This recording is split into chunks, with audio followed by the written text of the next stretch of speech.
म्हणतो आपण जे म्हणतो तर या ठिकाणी माझा प्रयत्न असेल की एक साधारणतः मार्च एंड पर्यंत आम्ही याला चिठ्ठी फ्री जे आपण म्हणतो की प्रत्येक वेळेस रुग्णांना चिठ्ठी लिहून दिली जाते औषधांची, तर त्यापासून मुक्तता देण्याचं काम मला या ठिकाणी करायचंय। या ठिकाणी स्वच्छतेचा प्रश्न अत्यंत गंभीर आहे। बांधकाम विभागाचे कामं रखडलेली आहेत, तर हे सुद्धा मी 26 जानेवारीपर्यंत मी संकल्प केलेला आहे की हे स्वच्छतेचे कामं पूर्ण करायचे आहेत। या ठिकाणचे गार्डन मला डेव्हलप करायचे, धर्मशाळा डेव्हलप करायची आहे।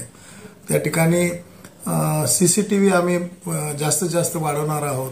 अपघात विभागामध्ये थोडंसं रुग्णांच्या नातेवाईकाची संख्या कमी झाली पाहिजे। रुग्णवाहिका ज्या आहेत ते सर्वत्र पार्किंग केलेली असते, तर त्या रुग्णवाहिका सुद्धा पार्किंग प्लेस जे आम्ही देऊ त्या ठिकाणी त्या राहिल्या पाहिजे। आणि या ठिकाणी येणारा रुग्ण त्याला या ठिकाणी सर्व गोष्टी समजल्या पाहिजे, कोणता विभाग कुठं आहे, त्या ठिकाणी काय मिळतं ते या ठिकाणी त्याचे दिशादर्शक फलक आम्ही लावणार आहोत। अशा अनेक गोष्टी मला या ठिकाणी करायच्या आहेत। शासनाकडून मिळणारा भरपूर निधी असतो।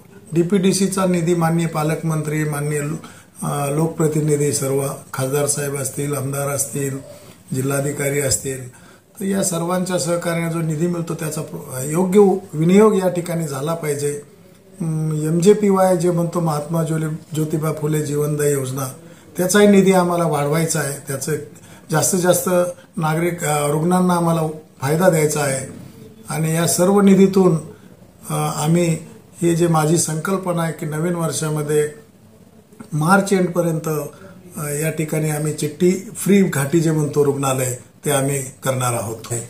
की रात्रीचे पोस्टमार्टम बंद आहेत, परंतु मी या ठिकाणी सांगू इच्छितो, मी त्या विभागाची बैठक घेणार आहे आणि जे पोस्टमार्टम केल्यामुळे काही रोगनिदानावर त्याचा परिणाम होणार असेल, जे काही मेडिको लिगल काही त्याच्यामध्ये अडथळे येणार असेल, तर असे पोस्टमार्टम सोडता बाकीचे सर्व PM हे पोस्टमार्टम हे रात्री झाले पाहिजे।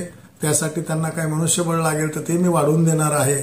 एखाद्याच्या घरामध्ये जर मृत्यू झाला तर त्या घरातली वातावरण कसं असतं, नातेवाईक असतील, त्याच्या कुटुंबाचे सदस्य असतील, या सर्वांच्या भावनेची कदर करून मी ही पोस्टमार्टमची सुविधा रात्री उपलब्ध करणार आहे।